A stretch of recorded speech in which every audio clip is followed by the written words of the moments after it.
Okay, so the price of Descent longboards is going up and some people are talking about it. I wanted to do a review on the Descent longboard I got,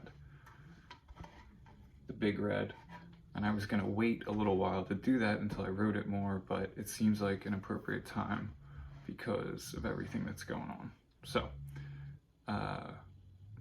I noticed people riding them and the quality and the type of riding that was available on them in the past 6 months, and I decided to try and purchase one. Some came up for auction and I was able to get one, so that's how I ended up with the board. Even before I got it, I liked the idea of supporting a small company, a couple of guys, and just in general, I like something that was premium product for people who skate pretty fast. So that appeals to me. So this board, as you can see right here, it has a nice layup, solid size stringer, some cross. I don't know what that is with the fabric, but it's very noticeable. You can even see it in the video a little. The wheel wells and everything. This is a little bit wedged. I also really liked that. Adds about 2.5 degrees, I think. And then the back is just pretty blunt. So when I first got the board, I set it up with some K3 trucks, 164.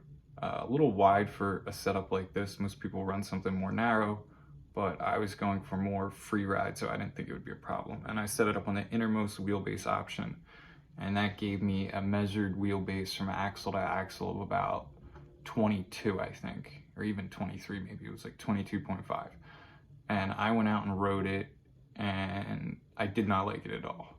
The stringer, I think, affected the wobbliness of the board, and any sort of movement on the concave would cause it to go like that, and I just didn't like it, and I thought, you know, maybe this isn't for me.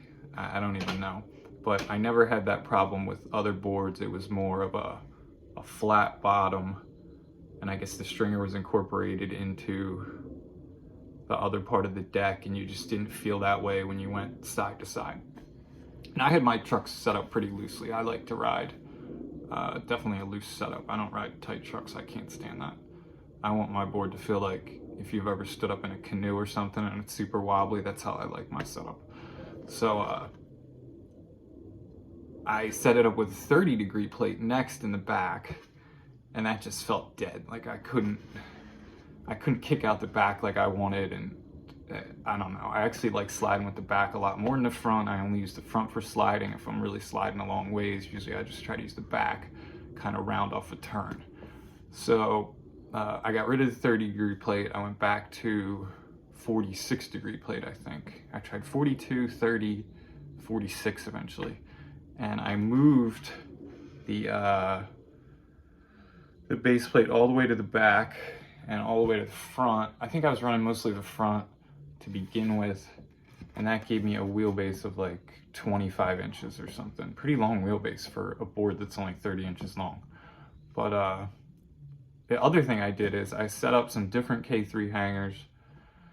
I'm fortunate enough to have one of the original pairs of K3s, and they're 186s, and they felt great.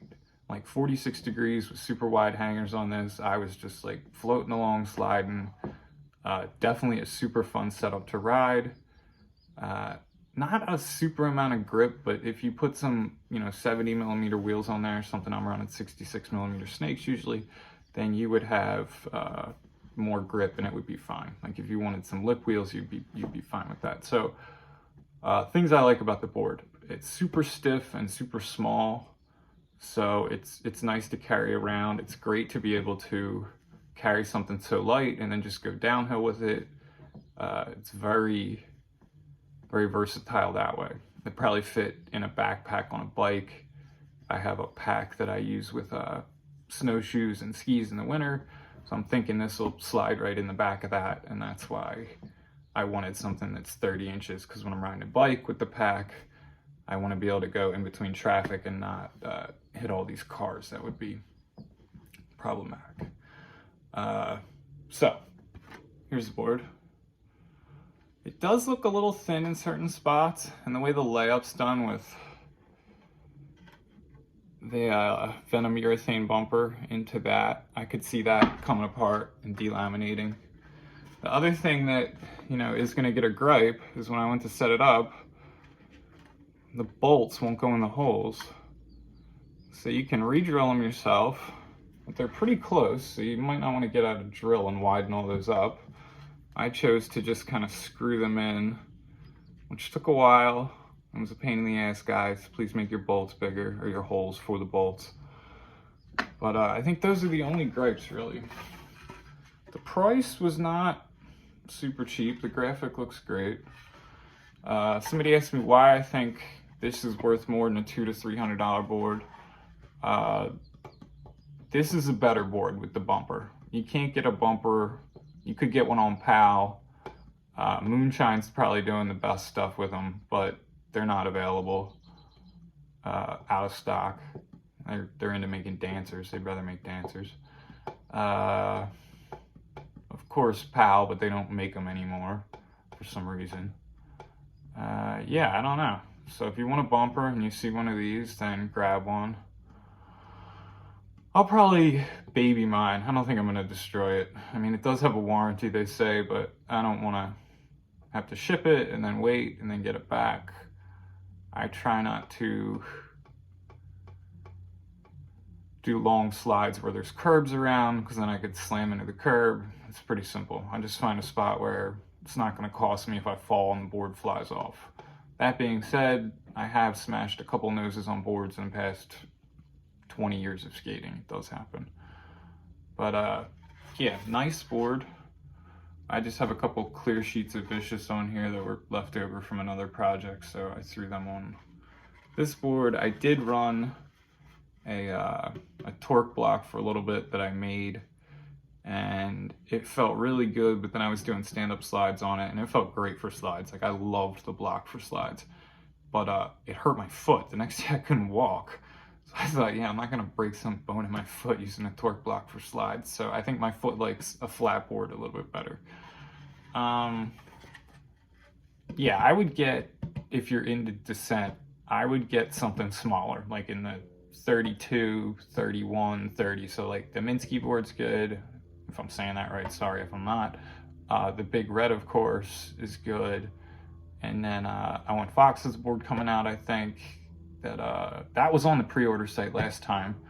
And at the end of March, I believe, they were taking pre-orders, but then the site changed.